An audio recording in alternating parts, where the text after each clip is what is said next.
हरे कृष्णा। कैसे हैं आप सभी। तो चलिए अब शुरू करते हैं भगवत गीता सुनाना, और भगवत गीता के साथ ही शुरू करेंगे एकादशी व्रत कथा, क्योंकि आज है एकादशी।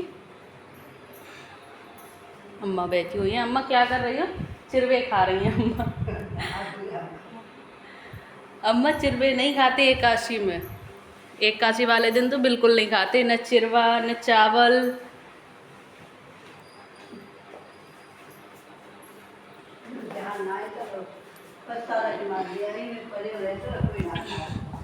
कभी और खा लिया करो अम्मा प्रसाद का, कल खा लेते हैं, पर एकादशी में तो खाते ही नहीं है, ना प्रसाद का ना कैसा भी।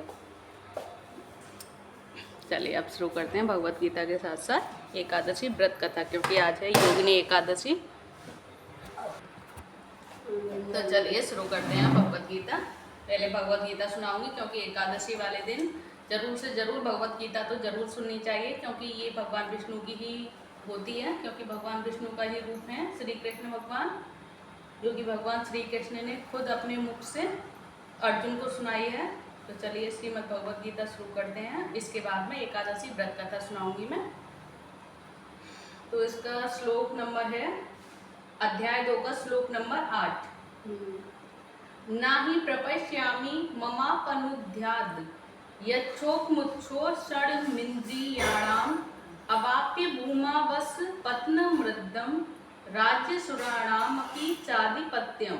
जिसका अर्थ है कि मुझे ऐसा कोई साधन नहीं दिखता जो मेरी इंद्रियों को सुखाने वाले इस शोक को दूर कर सके। स्वर्ग पर देवताओं के आधिपत्य की तरह इस धनधान्य संपन्न सारी पृथ्वी पर निष्कंटक राज्य करके भी मैं इस शोक को दूर नहीं कर सकूंगा। जिसका तात्पर्य है कि यद्यपि अर्जुन धर्म तथा सदाचार के नियमों पर आधारित अनेक तर्क प्रस्तुत करता है, किंतु ऐसा प्रतीत होता है कि वह अपने गुरु भगवान श्री कृष्ण की सहायता के बिना अपनी असली समस्या को हल नहीं कर पा रहा। वह समझ गया था कि उसका तथाकथित ज्ञान उसकी उन समस्याओं को दूर करने में व्यर्थ है जो उसके सारे अस्तित्व यानी कि शरीर को सुखाए दे रही थी। उसे इन उलझनों को भगवान श्री कृष्ण जैसे आध्यात्मिक गुरु की सहायता के बिना हल कर पाना असंभव लग रहा था, और शैक्षिक ज्ञान, विद्वता, उच्च पद, ये सब जीवन की समस्याओं को हल करने में व्यर्थ हैं। यदि कोई इसमें सहायता कर सकता है तो वह है एकमात्र गुरु। अतः निष्कर्ष यह निकला कि गुरु जो 100% कृष्ण भावना भावित होता है, वही एकमात्र प्रामाणिक गुरु है, और वही जीवन की समस्याओं को हल कर सकता है। भगवान चैतन्य ने कहा है कि जो कृष्ण भावनामृत के विज्ञान में दक्ष हो, कृष्ण तत्व वेत्ता हो, चाहे वह किसी भी जाति का हो, वह वास्तविक गुरु है। किवा विप्र किवा न्यासी शूद्र केने नया, यही कृष्ण तत्व वेत्ता से ही गुरु है। इसका मतलब है कि कोई व्यक्ति चाहे वह विप्र वैदिक ज्ञान में दक्ष हो, या निम्न जाति में जन्मा शूद्र हो, या सन्यासी हो, यदि वह कृष्ण के विज्ञान में दक्ष है यानी कि कृष्ण तत्व वेत्ता है, तो यह यथार्थ प्रामाणिक गुरु है। अतः कृष्ण तत्ववेत्ता हुए बिना कोई भी प्रामाणिक गुरु नहीं हो सकता। और वैदिक साहित्य में भी कहा गया है, षट् कर्म निपुणो विप्रो मंत्र तंत्र विशारदा अवैष्णवो गुरुर्न स्याद वैष्णव स्वपचो गुरु। जिसका अर्थ है कि विद्वान ब्राह्मण भले ही वह संपूर्ण वैदिक ज्ञान में पारंगत क्यों न हो, यदि वह वैष्णव नहीं है या कृष्ण भावनामृत में दक्ष नहीं है, तो गुरु बनने का पात्र नहीं है। किंतु शूद्र यदि वह वैष्णव या कृष्ण भक्त है तो वह गुरु बन सकता है। यानी कि जाति से ही गुरु नहीं बना जाता कि ब्राह्मण जाति का है तो ही वो गुरु हो सकता है। अगर गुरु में वो दक्षता ना हो, वो ज्ञान ना हो, तो वो गुरु के पात्र मान्य नहीं है। और अगर नीची जाति का भी अगर अच्छे कर्मों से कृष्ण भावना भावित हो, भगवान की पूजा करता हो, तो वो गुरु बनने के योग्य होता है। यानी कि जाति से ही संबंधित नहीं होता गुरु बनना या कृष्ण भक्त बनना। संसार की समस्याओं जन्म, जरा, व्याधि तथा मृत्यु की निवृत्ति धन संचय तथा आर्थिक विकास से संभव नहीं है। विश्व के विभिन्न भागों में ऐसे राज्य हैं जो जीवन की सारी सुविधाओं से तथा संपत्ति एवं आर्थिक विकास से पूरित हैं, किंतु फिर भी उनके सांसारिक जीवन की समस्याएं ज्यों की त्यों बनी हुई हैं। वे विभिन्न साधनों से शांति खोजते हैं, किंतु वास्तविक सुख उन्हें तभी मिल पाता है जब वे कृष्ण भावनामृत से युक्त कृष्ण के प्रामाणिक प्रतिनिधि के माध्यम से कृष्ण अथवा कृष्ण तत्व पूरक भगवत गीता तथा श्रीमद् भागवतम के परामर्श को ग्रहण करते हैं। यदि आर्थिक विकास तथा भौतिक सुख किसी के पारिवारिक, सामाजिक, राष्ट्रीय या अंतरराष्ट्रीय अव्यवस्था से उत्पन्न हुए शोकों को दूर कर पाते, तो अर्जुन यह न कहता कि पृथ्वी का अप्रतिम राज्य या स्वर्ग लोक में देवताओं की सर्वोच्चता भी उसके शोकों को दूर नहीं कर सकती। इसीलिए उसने कृष्ण भावनामृत का ही आश्रय ग्रहण किया और यही शांति तथा समरसता का उचित मार्ग है। आर्थिक विकास या विश्व आधिपत्य प्राकृतिक प्रलय द्वारा किसी भी क्षण समाप्त हो सकता है। यहाँ तक कि चंद्रलोक जैसे उच्च लोकों की यात्रा भी उसके लिए मनुष्य प्रयत्नशील है और एक झटके में भी वो समाप्त हो सकती है। और भगवत गीता इसकी पुष्टि करती है कि क्षीणे पुण्य मृत्यु लोकम विसंति। जब पुण्य कर्मों के फल समाप्त हो जाते हैं तो मनुष्य सुख के शिखर से जीवन के निम्नतर स्तर पर गिर जाता है। इस तरह से विश्व के अनेक राजनीतिज्ञों का पतन हुआ है और ऐसे पतन शोक का कारण बनता है। और अतः यदि हम सदा के लिए शोक का निवारण चाहते हैं तो हमें कृष्ण की शरण ग्रहण करनी चाहिए, जिस तरह अर्जुन ने की। और अर्जुन ने कृष्ण से प्रार्थना की कि वे उसकी समस्या का निश्चित समाधान कर दें, और यही कृष्ण भावनामृत की विधि है। तो यही है कि हम अगर अपने सारे दुखों का निवारण चाहते हैं, हम अपने शोकों का निवारण चाहते हैं, अपने कष्टों से निवारण चाहते हैं कि हमें ये कष्ट ना हो, तो हमें भगवान श्री कृष्ण की शरण ग्रहण करनी चाहिए। इसी से ही हम सभी कष्टों से दूर हो पाएंगे, सभी शोकों का दूर हो पाएंगे। हमारे सारे शोक, सारे कष्ट, शोक और जो भी हमें परेशानियां वो सब दूर हो सकती हैं भगवान श्री कृष्ण की कृपा मात्र से। तो यही कहा गया है इसमें 8वें श्लोक में कि भगवान श्री कृष्ण की शरण हम ग्रहण करें तो हम सभी दुखों से, क्लेशों से मुक्त हो सकते हैं। और गुरु चाहे कोई भी कैसा भी हो, अगर वो गुरु के पात्र है तो गुरु बनाना चाहिए। अगर वो गुरु के पात्र नहीं है, चाहे वो ब्राह्मण ही क्यों ना हो, तो हमें गुरु को नहीं बनाना चाहिए। और अगर वो कृष्ण भावनामृत से उसमें सभी तरह के ज्ञान हैं, कृष्ण जी की पूजा अर्चना करता है, भगवान का भक्त है, सच्चा भक्त है, तो वो गुरु बनने के पात्र है, चाहे वो नीची ही जाति का क्यों ना हो। तो चलिए आज हम अब यही विराम लेते हैं। 8वां श्लोक आज भी काफी बड़ा था, तो अब ये 8वां श्लोक कंप्लीट हुआ। अब 9वें श्लोक कल से शुरू करेंगे। तो अब भगवत गीता विराम लेने के बाद अब शुरू करेंगे एकादशी व्रत कथा। और आज है योगिनी एकादशी व्रत, योगिनी एकादशी। तो हम आज योगिनी एकादशी व्रत की कथा सुनाएंगे आप सभी को, क्योंकि व्रत रह के तो हमें जरूर सुननी चाहिए। अगर व्रत ना भी रहे तो भी जरूर सुननी तो जरूर चाहिए भगवान की कृपा पाने के लिए, क्योंकि हमारी दादी अम्माएं व्रत नहीं रहती है, पर मैंने सुनाती हूँ एकादशी व्रत की कथा। और मैं एकादशी व्रत रहती हूँ तो मैं भी सुनती हूँ और पढ़ती भी हूँ। सुनते तो नहीं, पर हाँ अब जब मैं पढ़ रही हूँ तो सुना तो रही हूँ। तो आज है योगिनी एकादशी। योगिनी एकादशी व्रत की कथा सुनाएंगे। योगिनी एकादशी व्रत कथा भगवान विष्णु की ही। आज कौन सी एकादशी? योगिनी एकादशी। तो आषाढ़ मास के कृष्ण पक्ष की इस एकादशी को भगवान नारायण की पूजा आराधना की जाती है, और श्री नारायण भगवान विष्णु का ही एक नाम है।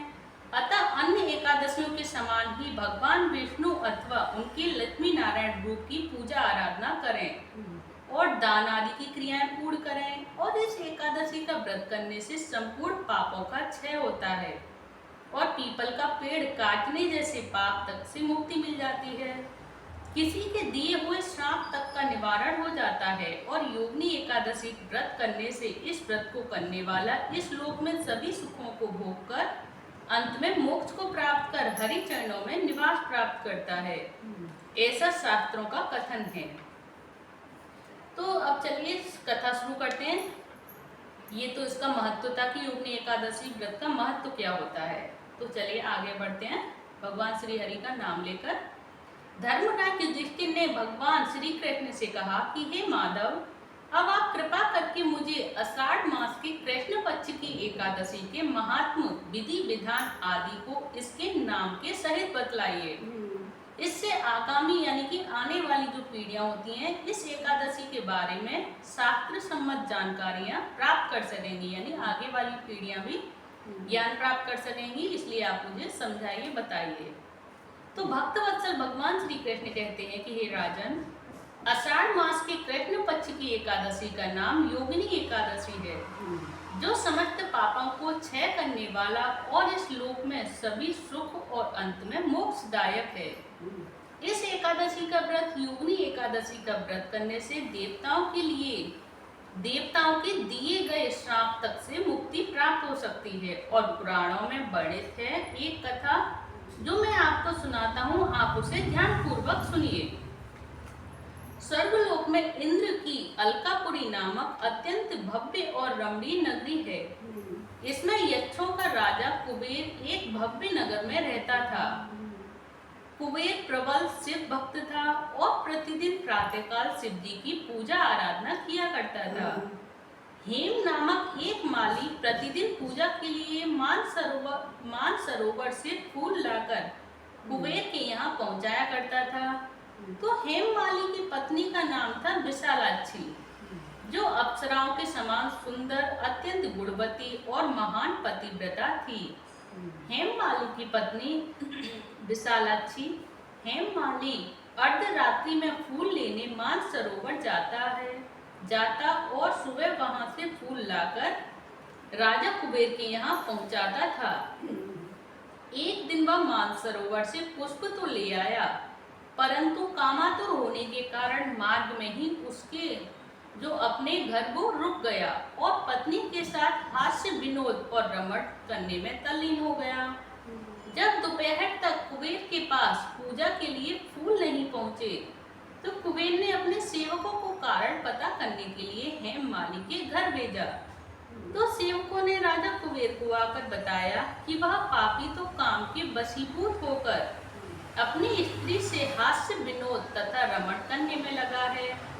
यह सुनकर कुबेर ने क्रोधित होकर हेममाली को बुलाकर लाने की आज्ञा दी। तो हेममाली भय से कांपता हुआ कुबेर के सामने उपस्थित हुआ। उसे देखकर क्रोध के मारे कुबेर के नेत्र लाल हो गए और फिर कहने लगा कि हे अरे पापी, नीच कामी, तूने मेरे पूजनीय ईश्वरों के भी ईश्वर श्री सिद्धि महाराज का अनादर किया है। इसलिए मैं तुझको श्राप देता हूँ कि तू स्त्री का वियोग सहेगा और मृत्युलोक में जाकर कोढ़ी होगा। तो कुबेर के श्राप के कारण वह माली स्वर्ग से पृथ्वी पर जा गिरा और उसी क्षण कोढ़ी हो गया। तो मृत्युलोक में आकर हेममाली ने घोर कष्ट भोगे और भयानक जंगलों में बिना अन्न और जल के भटकता रहा। रात्रि को निद्रा भी नहीं आती थी, परंतु शिव जी की पूजा के प्रभाव से उसको पिछले जन्म की स्मृति का ज्ञान अवश्य रहा। और घूमते घूमते एक दिन वह मार्कंडेय ऋषि के आश्रम में पहुंचा। हेममाली वहां जाकर उनके चरणों में गिर पड़ा। उसको देखकर मार्कंडेय ऋषि बोले कि तुमने कौन से ऐसे पाप किए हैं जिससे तू कोढ़ी होकर महान दुख भोग रहा है। तो हेममाली बोला कि हे मुनि, मैं कुबेर का सेवक हूँ।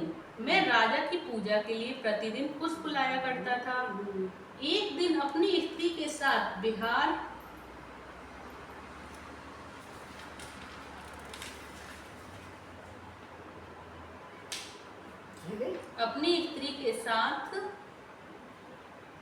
विहार करते करते देर हो गई और दोपहर तक पुष्प लेकर न पहुंचा। तो उन्होंने मुझको श्राप दे दिया कि तू अपनी स्त्री का वियोग सहते हुए मृत्यु लोक में जाकर कोढ़ी बनकर दुख भोगेगा।